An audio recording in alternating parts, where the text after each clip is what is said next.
Hey guys, what's up? What, you thought they were any bad JRPGs on the PlayStation? Well, you thought wrong. You thought Saga Frontier was bad? You thought Persona, the first Persona, was bad? No, man. No way, man. No. Today, you will meet the true worst JRPGs on the PS1. So let's begin!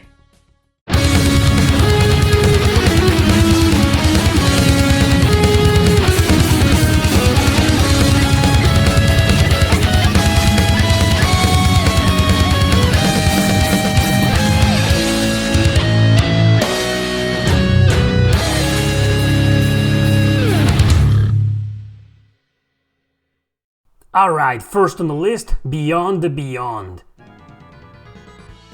The only reason I put this game here in this list is because it was the worst out of all the other candidates that stayed out. In other words, I think it's not horrible, but it's kinda bad nonetheless. It's a turn-based RPG developed by Camelot Software Planning, the guys behind Golden Sun and Shining Force. So how can this game be one of the worst on the PlayStation? Well, first, the story is utter trash. For a game of its era, against many giant cult classics with outstanding plots, Beyond the Beyond is a total joke in comparison. Characters and dialogues are just very dull and forgettable. Music by Motoi Sakuraba might be the only positive trait, to be honest. Its puzzles are like a needle slowly penetrating your butt, as they can be extremely annoying, especially this one.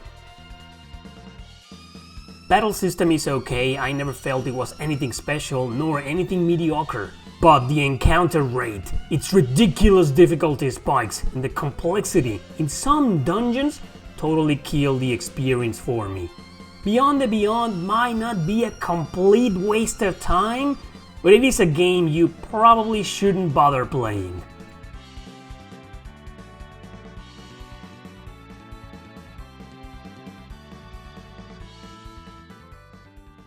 Next up, Monster Seed. If you could put the picture of this game in the dictionary definition for the term mediocre, it will definitely make sense for some. Not to me. Monster Seed is far from being mediocre, as that will be a positive aspect for it.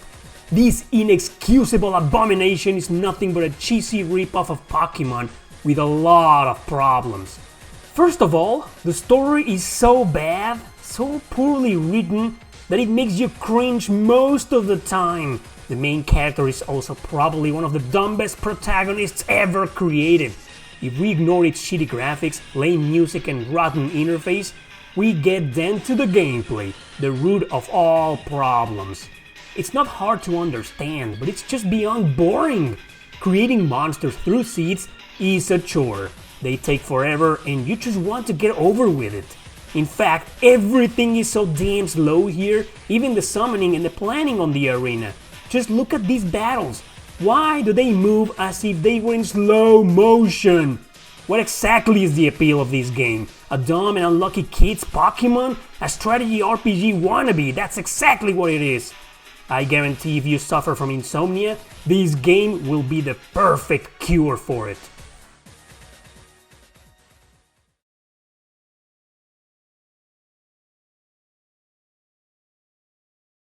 Next is Hoshi Gammy, ruining Blue Earth. Yeah, because it's literally ruining the Earth. Hoshi Gammy is a lame-ass strategy RPG developed by a company called Max 5, whoever the hell that is, and shamefully published by Atlus. The game's actually infamous for being brutally unforgiving and frustrating at its best. Story, even though it's okay, is forgettable by all means, bland and boring. Graphics are okay, not exactly good for a 2001 game. Music is meh. Yeah, nothing matters. It's rare and expensive since it was one of the last JRPGs developed for the console, but its awfulness doesn't justify its price at all. The thing with this horrible RPG is that the battle mechanics are convoluted and ridiculously embarrassing, all mainly thanks to the stupid-ass RAP system, meaning your characters can only act when their gauge reaches 0%, and there's nothing else you can do during your turn. These can lead to the most outrageous atrocities you will ever see in a JRPG. I've played my share of really hard strategy games and I absolutely adore the genre. I've dealt with so many infuriating moments, but I've understood the reasons behind each and every single one of them.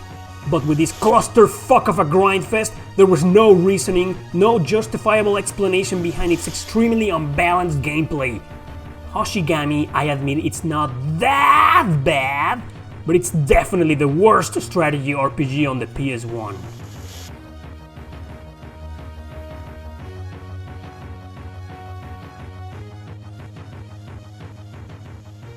Number 2 goes to Shadow Tower.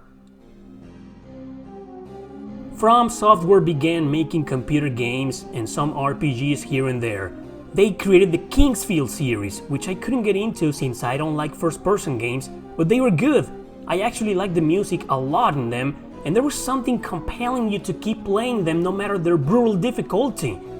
Then came Shadow fucking Tower. Also developed by From Software, as if it was some sort of spin-off or spiritual successor. I say that because it plays very similar but in a bad way.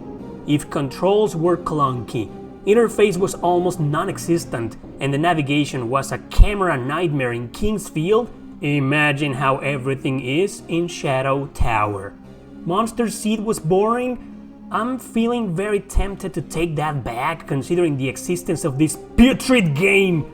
Hit detection is horrible, which makes you feel the emptiness of the battle mechanics right inside you.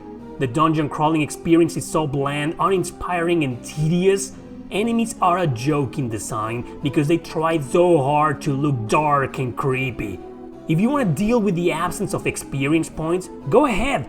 You'll then start questioning if this horrendous game is really an RPG at all. Shadow Tower is a sorry excuse for a role-playing adventure, and you do best to stay fucking forever away from it.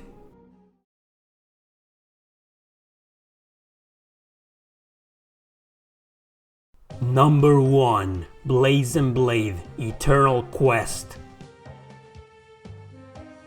If you've never heard of this game before, consider yourself lucky.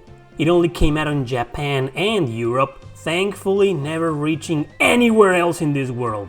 It's an action RPG with a multiplayer co-op mode. Yeah, the worst RPG on the PlayStation, and it has a 2-player feature. Wanna fuck up a friend or a sibling? Invite them to play Blazin. So it's a quest-driven horseshit. You select your character from the classes available, then select your party members.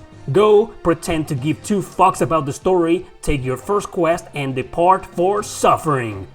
Everything in this game is absolutely terrible. The hit detection when you never know if you really hit your enemies or not, then the camera which makes navigation a chore inside dungeons and even in towns. The AI of your allies is so embarrassing and frustrating that you want to start attacking them so they can fuck off and die! Why is this game so bad? Why are the puzzles so cryptic? Why is the action so stupidly unnerving? Blazin, a role-playing fantasy? Are you fucking kidding me? I gave this game 2 chances because I thought the second time I would be more patient, but no.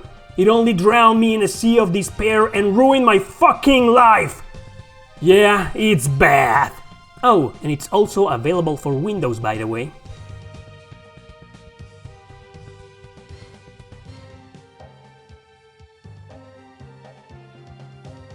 You know, I was gonna make a top 10 worst JRPGs on the PS1, but it turns out that I couldn't. I couldn't come up with 10 that are really bad because, I don't know, the PlayStation was such a great console and about 90% of its library were great games, great RPGs, or just plain decent, acceptable, above average.